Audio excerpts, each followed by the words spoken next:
Jack, o stripper.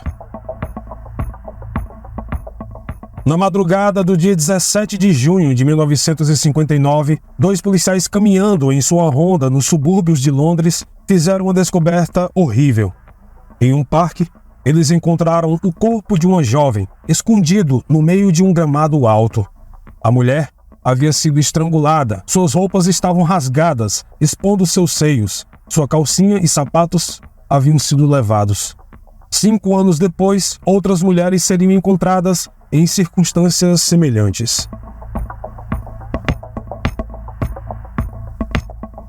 Entre 1964 e 1965, 6 outras mulheres foram encontradas mortas dentro e ao redor do rio Tâmisa. Todas eram prostitutas, todas haviam sido estranguladas e todas estavam nuas. Os investigadores apelidaram o suposto serial killer de Jack, the Stripper, em alusão ao famoso Jack the Ripper.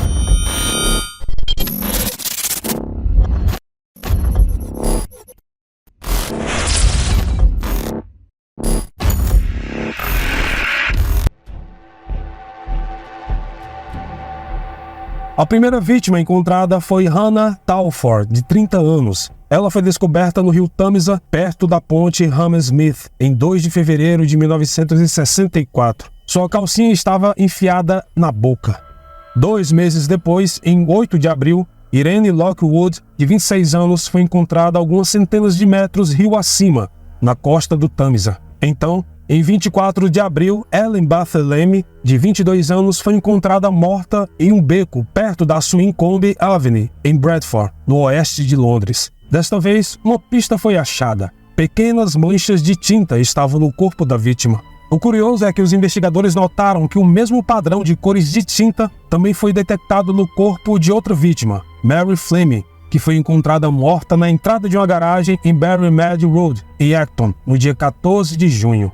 Os detetives então tentaram rastrear as instalações que faziam pintura com spray de automóveis. Nesse meio tempo, Margaret McGowan, também conhecida como Frances Brown, foi encontrada morta em 25 de novembro. Seu corpo estava escondido sob os escombros. Uma tampa de lata de lixo foi colocada sobre sua cabeça. O corpo estava próximo ao estacionamento da Defesa Civil em Horton Street, em Kingston. Frances Brown já era bem conhecida da mídia. Ela tinha saído várias vezes nos jornais no ano anterior à sua morte, quando testemunhou no julgamento do osteopata Stephen Ward, uma das figuras centrais de um dos maiores escândalos políticos britânicos da época.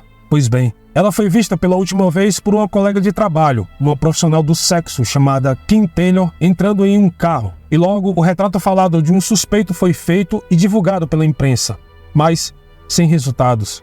Finalmente, em 16 de fevereiro de 1965, Bridget O'Hara, conhecido como Bridget, foi encontrada morta atrás de um galpão na Huron Trading Estate, em Acton.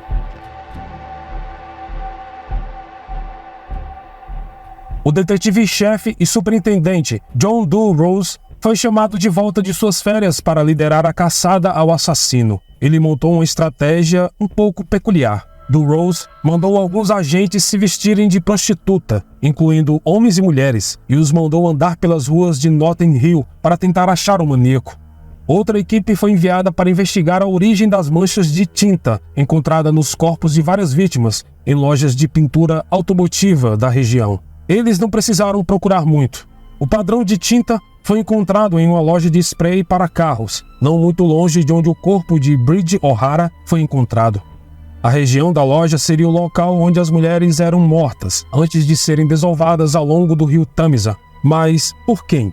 Os detetives acreditavam que o assassino devia ter alguma ligação com a loja de tintas e interrogaram mais de 7.000 pessoas da área, incluindo funcionários e clientes. Numa tentativa de forçar o assassino a se expor, Doe Rose anunciou que estava reduzindo gradualmente o número de suspeitos e mandou à imprensa divulgar que eles estavam chegando perto de encontrar o assassino, mas a estratégia falhou. No entanto, a polícia começou a seguir uma das pessoas que trabalhava como guarda de segurança na região, um escocês chamado Mungo Ireland. Para a polícia, ele seria um provável suspeito, porém, menos de um mês após o último assassinato, o homem se suicidou. Ele deixou um bilhete para sua esposa dizendo: "Para salvar você e a polícia que está procurando por mim, estarei na garagem." Após a morte do homem, os assassinatos pararam. Mas, embora isso faça parecer que Mungo Ireland era o verdadeiro assassino, existem alguns motivos para pensar que ele pode não ter sido o Jack the Stripper. Uma pesquisa recente sobre o caso parece sugerir que o homem, na verdade, estava fora do país no momento em que uma das vítimas, Barthélemy, foi morta. E há alguns outros possíveis suspeitos muito mais prováveis para as mortes. Além do mais, a polícia, desde o início da investigação, sempre achou que tudo parecia ser obra de uma mesma pessoa e sequer cogitou a hipótese desses assassinatos terem sido cometidos por pessoas diferentes. Apesar do modus operandi ser muito parecido, as circunstâncias, região e provável sequência dos assassinatos não batiam ou sequer limitavam os acontecimentos para um só sujeito, embora seja provável. Outro homem que morava na área, Kenneth Archibald, chegou a confessar um dos assassinatos, mas ele logo retirou sua confissão, até porque não havia nenhuma prova que o incriminasse, e logo o homem foi absolvido. Outras pessoas chegaram a sugerir que o famoso boxeador e ator Fred Mills estava por trás dos assassinatos.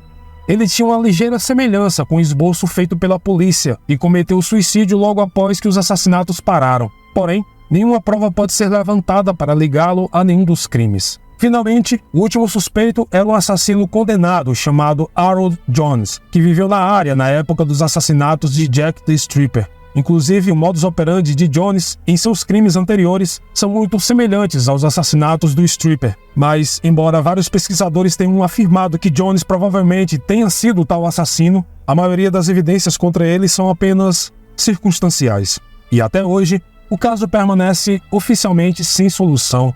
No final das contas, provavelmente nunca saberemos da verdadeira identidade de Jack the Stripper.